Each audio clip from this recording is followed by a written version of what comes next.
अगर घर में कोई भी हरी सब्जी नहीं है और आप सोच रहे हैं कि क्या बनाएं, तो एक बार आप ये मसूर दाल से बनने वाली स्वादिष्ट और हेल्दी सब्जी की रेसिपी ट्राई करके तो देखिए। आपको ये बहुत पसंद आएगी और इसे खाने के बाद किसी को यकीन ही नहीं होगा कि आपने इसको मसूर दाल से बनाया है। इस स्वादिष्ट और हेल्दी सब्जी को बनाने के लिए मैंने यहाँ पर ली है 1 कप भिगाई हुई मसूर की दाल, जिसे मैंने 3-4 घंटे पहले अच्छे से धोकर भिगा लिया था। अब दाल का सारा पानी निखार कर इसे मिक्सी के जार में डाल देंगे, क्योंकि इसके बाद हमें दाल को पीसना है। तो दाल को पीसते समय एक साथ बहुत सारा पानी ना डालें, 1-1, 2-2 चम्मच करके ही पानी डालें, क्योंकि हमें दाल को पीसकर इसका एक गाढ़ा पेस्ट बनाना है। वैसे तो मेरे यहाँ इस दाल को मलका बोलते हैं, पर मैंने अक्सर देखा है कि लोग इसे मसूर दाल बोलते हैं, तो आपको कंफ्यूजन ना हो इसलिए मैं भी इसे मसूर दाल ही बोल रही हूँ। अब दाल को पीसने के बाद किसी दूसरे बर्तन में निकाल लेंगे और एक ही डायरेक्शन में घुमाते हुए लगभग 5 मिनट के लिए हमें दाल को अच्छे से फेंटना है। ऐसा करने से दाल में अच्छे से हवा भर जाएगी और जो दाल है वो लाइट और फ्लफी हो जाएगी। फिर जो हम सब्जी बनाकर तैयार करेंगे, बिना सोडा और इनो डाले ही सब्जी एकदम सॉफ्ट बनकर तैयार होगी।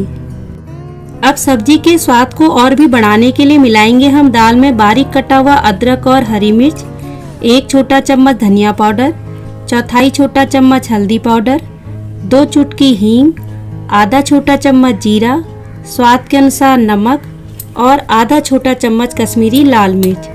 इसके बाद सभी चीज़ों को अच्छे से मिला देंगे। आप चाहे तो इसमें बारीक कटा हुआ प्याज, आमचूर पाउडर, गरम मसाला और अजवाइन भी डाल सकते हैं, पर केवल इतनी चीज़ें डालकर भी बनाएंगे तो भी सब्जी स्वादिष्ट बनकर तैयार होगी।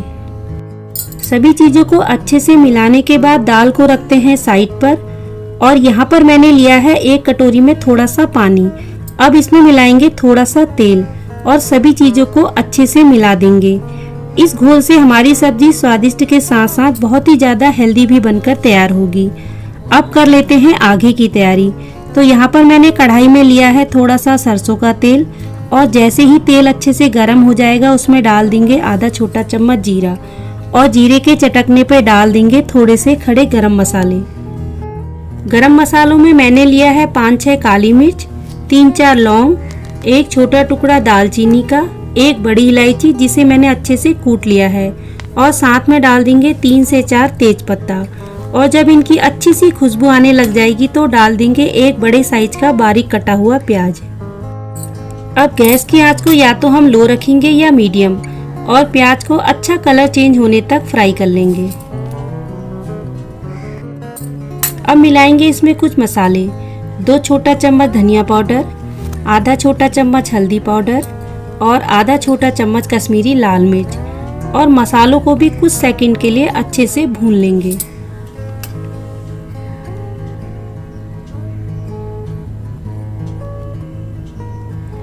अब मिलाएंगे मसालों में थोड़ा सा पानी, जिससे मसाले अच्छे से पक जाएं, क्योंकि आप जितनी अच्छी तरह से मसालों को पकाओगे उतना ही अच्छा आपकी सब्जी में टेस्ट आएगा।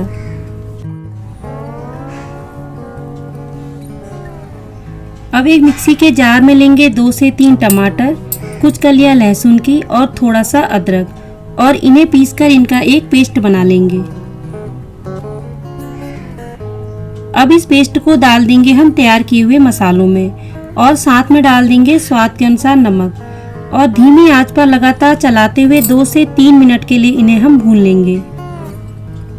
अगर आपको मेरी रेसिपी थोड़ी सी भी पसंद आ रही है तो आप इसको लाइक और शेयर भी कर सकते हैं और आप मुझे बता भी सकते हैं। अब लगा देंगे ढक्कन और टमाटर के सॉफ्ट होने तक और तेल के अलग होने तक मसाले को अच्छे से पका लेंगे।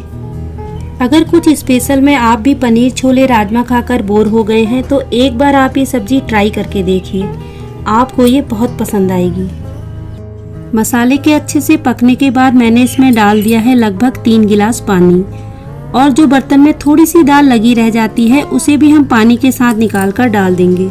इससे जो ग्रेवी है वो हल्की सी गाढ़ी हो जाएगी। अब एक उबाल आने तक गैस की आंच को तेज कर देंगे और उबाल आने के बाद वापस से गैस की आंच को हम धीमा कर देंगे और ढक्कन लगाकर इसको लगभग 8 से 10 मिनट के लिए पकने देंगे। अब यहाँ पर मैंने रोटी बनाने वाले लोहे के तवे को अच्छे से गर्म कर लिया है। अब तवे पर हम थोड़ा सा जो हमने पानी और तेल का घोल बनाया था उसे डाल देंगे और एक साफ कॉटन के कपड़े से पोंछ लेंगे और ऐसा हम 3 से 4 बार करेंगे। ऐसा करने से जो हमारा रोटी बनाने वाला लोहे का तवा है वो नॉनस्टिक तवे की तरह काम करने लगेगा। अब गरम तवे के ऊपर लगभग 2 बड़े चम्मच हम दाल का मसाला डाल देंगे और इसको एक ही डायरेक्शन में घुमाते हुए जैसे हम डोसे को फैलाते हैं वैसे ही फैला लेंगे, पर इसे हम डोसे से थोड़ा सा मोटा फैलाएंगे। अब गैस की आंच को हम धीमा ही रखेंगे और ढक्कन लगाकर लगभग 4 से 5 मिनट के लिए इसे पकने देंगे। आपके पकने का समय थोड़ा कम या ज़्यादा हो सकता है और जब ये ऊपर से हल्का सा सूख जाएगा तो इसके ऊपर घी लगा देंगे। ऐसा करने से जो सब्जी है वो सूखी सूखी नहीं लगेगी।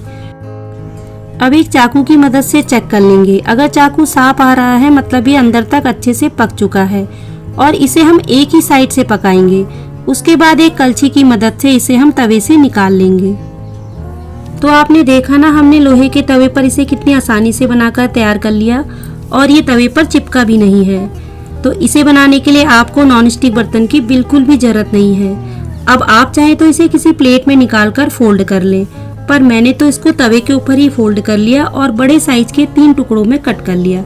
आप चाहे तो छोटे साइज के 4 या 5 टुकड़ों में भी कट कर सकते हैं और जितना बैटर हमने बनाकर तैयार किया है उतने में 3 चीले और बड़े साइज के 9 पीस बनकर तैयार होंगे।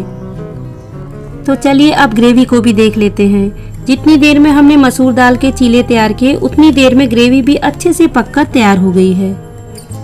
अब जो हमने मसूर दाल के पीस तैयार किए थे उन्हें हम ग्रेवी में डाल देंगे। तो यहाँ पर मैं केवल 6 ही पीस डाल रही हूँ, 3 पीस को मैं बाद में बनाऊंगी। और सभी पीस के ऊपर हम थोड़ी थोड़ी सी ग्रेवी डाल देंगे और इसको अच्छे से ग्रेवी के साथ मिला देंगे। अगर आप इस मसूर दाल से नाश्ता बनाना चाहते हैं तो फिर आप बैटर को थोड़ा सा पतला फैलाएं और इसको डोसे की तरह बनाकर आप चटनी के साथ एंजॉय कर सकते हैं।